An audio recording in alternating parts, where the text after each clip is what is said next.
What is up, everybody? Welcome back to the channel. I had to make another video today going over the monetization of Moonbreaker, what you're paying, what are the different currencies, because there is so much confusion out there right now. The Steam page is getting a few negative reviews. It's still in mostly positive, but it's getting a few negative reviews because people are upset about a few different things. So I'm going to break it down in the most honest fashion I know how to, tell you exactly what people are complaining about, what's going on with the monetization, how people feel about the game, and tell you why I think most of them are, not really being realistic, and it's not actually that big of a problem. But also tell you really good news about what the dev team is working on currently right now. I'm just in their Discord and their Reddit. I discuss different things with the community all the time, but the dev team is very open and they are very open to talking back and forth with the community, which has been great to hear. So I'm going to go into a little bit of depth here just about what you get when you buy the game and exactly what the game comes with and what the resources are, etc. So when you buy the game, you spend $30 to open the game up, and you have to start. You'll have 10 boosters, and you'll also have all three champs. Okay, so and you'll have 15 contracts. So let's go through what this means. So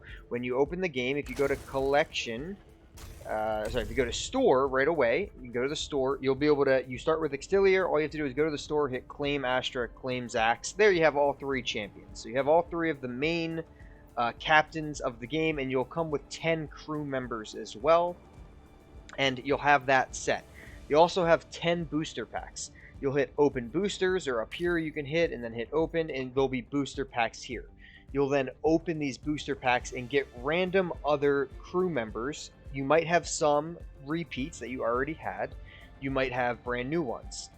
If you do get a repeat, you'll gain these tokens called merits. I'll go over what they do in a second. But like I said, you'll have 10 boosters just to start, and up here you'll have the legendary bar. Every 20 packs you open a legendary. This is where people are getting very confused as well. Now, legendary, epic, rare, etc. on different types of units, that has nothing to do with if the unit's better than another unit or if you have a better version of the same unit as somebody else. Legendary, epic, rare, that's purely cosmetic. I don't think they did a super good job explaining that, but that is fully cosmetic only. And the cosmetic that they give is essentially like a on death effect or an on summon effect. So the unit will summon with a cooler look to it, some crystals around it, some pixels around it, etc. for the higher it ranked it is. That's all legendary to common mean. Now, if you open a crew member that was that you have already as a legendary, but you opened it as a common, you'll get tokens. But if you have a common and you open, say, a rare, it'll just upgrade the one you have to a rare. That's what it'll do. If you get copies of the same unit or a lower version rarity of the same unit, you'll get merits. Okay? That is the base of what is going to happen in the boosters. So that is all about crew members. So I'm going to go into crew, and here's units. So I played about 10 to 15 games yesterday. I have 2 units I don't own, which I can just unlock with 50 merits because I have 370 merits. And I own everything else. So there's a kind of a stigma going around of saying, oh, if you buy the game, you don't really get all the units. You get all the units. I mean, you barely have to really play this game to get everything. When you first load in on the right side of the screen, there's going to be all these different tutorials. Join the Discord, watch the videos, etc. Do those, you'll get 700 blanks, which is like an in-game currency, which you can buy more boosters with. And that's all I did. I did those. I bought a couple extra boosters. I have all the units I want. In unowned units, I have 2 right here, and all I have to do is click hire. I'm just not using these 2 units right now, so I haven't hired them. I'm going to get them, and I'll use all of them. I've literally only played the game for 1 day, and I own all the units. So this isn't a game where it's, you pay $30, you don't even get to own everything. You pay $30, realistically, you get to own everything very quickly. I spent maybe 3 hours total. I think my Steam time on the game is 2.8 hours of just play time yesterday. I didn't paint yesterday, and I unlocked all the units. So it's super easy to do that. You'll unlock all the units very quickly. Something that's really cool, though, if you're really worried about, like, oh my god, I really want to unlock these units, I know I have Jailbreak here, this unit, as a legendary. You'll see at the top left here, it says legendary. I can actually click this button and downgrade him from a legendary to all the way down to a common and get 500 additional merits. A lot of people don't know this, but you can literally downgrade your units that you pulled as a legendary or an epic or whatever, and for however far they go down, depending on how high you had it, you'll get merits back. I only have 370 merits, so I can just more than double that by decreasing it to a common or a common, and then I can buy whatever I want. Again, I don't need to do this. I already have all the stuff, and here it'll highlight.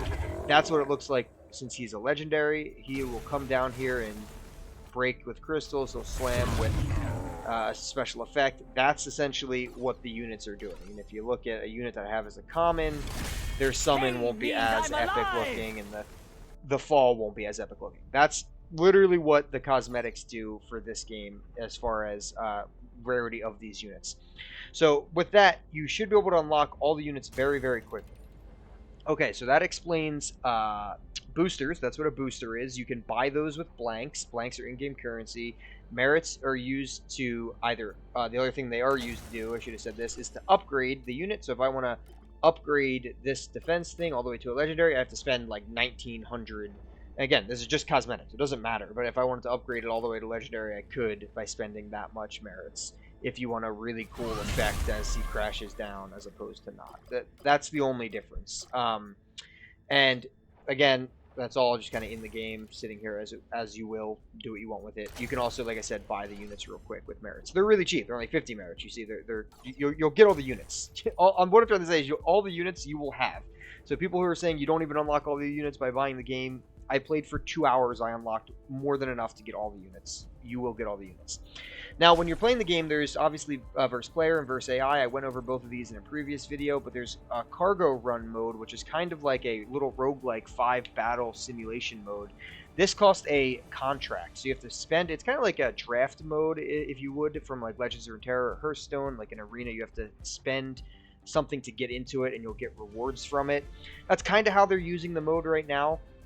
You spend a contract here to start, and you pick a starting list of either of the 3 captains, and then you'll go through 5 different battles. Your list will upgrade as you go through, and you'll have to win these battles. And the further you get, you'll get extra season track experience, which I'll go over in a second, and extra blanks. So blanks, we've talked about what are blanks. They essentially are the in-game currency, and if you go down here, you can see what you can get for you. Simple enough. You just get booster packs or cargo run contracts. So if you do well in a cargo run contract, you'll get a bunch of blanks, and then you could buy another cargo run contract, you could buy a booster, etc. Every single day, you can just come into this store and get a free cargo run contract. As you see, I did that once or twice already, or just once, I think, and I got 16. I probably got another one from the season track, and the game came with 15. So there's plenty of time to play this. People are really upset that this mode is limited right now, or gated. That's the biggest thing people are upset about, is cargo run being gated, because you only have a certain amount of plays through it. And it's giving them bad feedback on Steam. I mean, they're getting like negative reviews. Their Reddit's blowing up. People are really upset about this. And, you know, I was saying, I'm like, at this point, I don't really see it. This is a huge problem. I'm not going to play this mode 17 times in a day or two. I have plenty of time. I'm going to get these contracts, I think, very easily.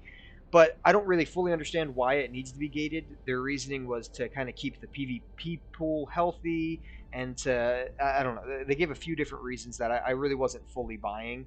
So I don't really understand their exact reasoning on why they need to gate it. And at this point, I think they should just 100% get rid of the gated content around here, make these contracts go away, because people just are upset that they can't play this mode unlimitedly. But you kind of can. I mean, there is a cap. It's just a lot of different runs. Each one of these is 5 battles. So each ticket I have is 5 battles, up to 5 battles if you win. So I do get the frustration of why can't I just play my favorite mode? I only like cargo run. Let me play cargo run only. Okay, you can, take this away. You can do that. And I was even posting in the Discord at this point, just for bad press, I think they should just 100% take this away. And, the team had a huge meeting today. They said, yep, we're working on it. We're doing stuff. No promises, but they're clearly seeing the feedback as negative to this cargo run mode. Not the mode itself, just how you get in. Everyone really likes the mode. I haven't even touched it yet, but how you get in is what's upsetting people. For now, you have to have these contracts. You can get 1 a day just by going to the store and clicking here in the top right, or you can spend merits to just gain the contract yourself for 80 merits. And then again, if you'd rather spend cash, so you can buy cash here with pulsars, and you can go down to how much they cost: $5 for 75, $25 for 425. Again, that's pretty pricey. The Founders Pack is what you should buy before you buy this anyway, because the Founder Pack comes with some extra things. This is pretty pricey, but there's no need for it. I mean, you don't need more boosters. I have all the champions. I could buy boosters here. Okay. Um, I could. I mean, I could buy a cargo run contract so I can play that mode. Yeah, but I have 17. I'm gonna get one free every day, and I can get them other ways. Don't really need that. That's the thing. You don't really need to spend any money in this game right now. I can see down the line it being a concern when they do add things in here. They're never going to add anything that's pay to win in here. I mean, like I said, you're going to get all the units pretty quickly. It's never going to be a pay to win situation. Pulsars, you really don't need to buy them right now, and I like that they have microtransactions in the game. I'm a fan of that. For what they want to do with this game is really have it be a live service game, so they want to support it, put out new champions, do things. So I think maybe buying new cool paints, special little things, other cosmetics is a great way for this game to make a little bit extra cash for people who love the game, and then they can continue to support this live game, this live platform. Also, I will say these devs haven't done a live service game yet, so they're being very open about that. They're learning a lot, and they really appreciate the feedback, so keep that coming for them. That's pretty much the shop here. Again, you can click on them individually on this side. Not that big of a deal. I mean, you just claim everything. You get blanks for playing the game. You get merits for duplicates. You can buy boosters. Once you have enough, once you have all the champions, really the only thing you're buying boosters for is trying to get better cosmetic, like legendary cosmetics on certain characters you like. But you can also just save up your merits for when they do release new units, because you'll probably be able to buy those new units with merits and save up some boosters with that. And that's pretty much all the all the monetization of the game. I do want to just add in on top of everything that we just went over. I know I normally try to keep these videos to about 10 minutes, but on top of everything we went over with all of these resources, what they mean, and how they actually flow in the game. If you click on Season Track, this is a free season battle pass. You don't have to pay for this. They could have 100% made something like this. I think if they wanted to really make some more money and they wanted to have a little bit more of like a greedy type of feel, is okay, it's a battle pass game. You got to pay for this battle pass, and it gives you unique cosmetics. Well, this is totally free, which I think is great. I mean, if it was a free game, I think this would be paid. But this is a totally free battle pass. Here is just a profile image, so there's nothing like crazy to start. And these roster banner shapes, or when you make a list, which is in rosters, you get to like make the flag here. So there's stuff like that in that, which it's just whatever. It's not super great, but there is some really cool stuff in the season track, including, again, this is just 500 blanks, decals for when you paint, so you can actually put bullet holes like right onto your models. This is where I got another booster box. And then as you go down, you'll see some really cool things like this whole paint scheme. So this is non-metallic paints, but it's these colors, so you don't have to mix. They'll just give you these couple colors, which is super cool. Then they give you fully painted schemes. So this is a different scheme of the same model, but he's fully painted for you. So if you're not into the painting aspect, you can do that, which is cool. You'll keep going. You'll see there'll be other decal packs. This is a Methodori decal pack for certain units, or so you can put these on your units, and it represents the Methodori culture. Here's another paint scheme for Deadeye. Here's this glow effect for your units coming in, which is really cool. Then you keep going down, you get a really sweet paint job for Exterior. More paints, which are really cool. And there's a couple other things I want to show you real quick as we go through. Just toward the end, which again, it's a 50 slide battle pass here. So once you get down to 47, you get these metallic paints, which have this metallic shimmer, like bronze, iron, platinum, etc. Really awesome stuff to paint with. And then you actually get a new skin, which is Exterior, painted, but it's a whole new model. He's got like treads. It looks like a tank and stuff. This is totally free. You don't have to pay for this. You don't have to do anything. You just buy the game, $30. You get that for free as well. So again, I don't see a huge deal with the monetization. I don't think it's definitely not pay to win. I don't think it's brutal. The only thing I do agree with people that are complaining about is the cargo run mode. Why is it limited? But it's really not that limited right now. In the future, I could be worried if they put other modes and make them limited, and they're probably going to react quickly and make it not limited, because they are getting bad feedback for it. But if you're seeing all this bad feedback out there and you're saying, I can't play this game, why should I play this game? It's got all this, it's got that, it's filled with microtransactions. Promise you it's not. I wouldn't be covering the game if it was. I'm not a big fan of games that are you have to pay a bunch of money, and then then it's pay to win, and then you have all these extra things. This game is $30, that's all you're going to have to put in. You might be able to buy some extra stuff way down the line if you really, really want to. If not, you have the full game at $30. Great value, in my opinion. Guys, hope you enjoyed the video. There'll be plenty more to come throughout the coming days. I'm trying to release one a day, so if you subscribe to the channel, that'll mean the world to me. Leave a comment, leave a like, and let's keep this game growing.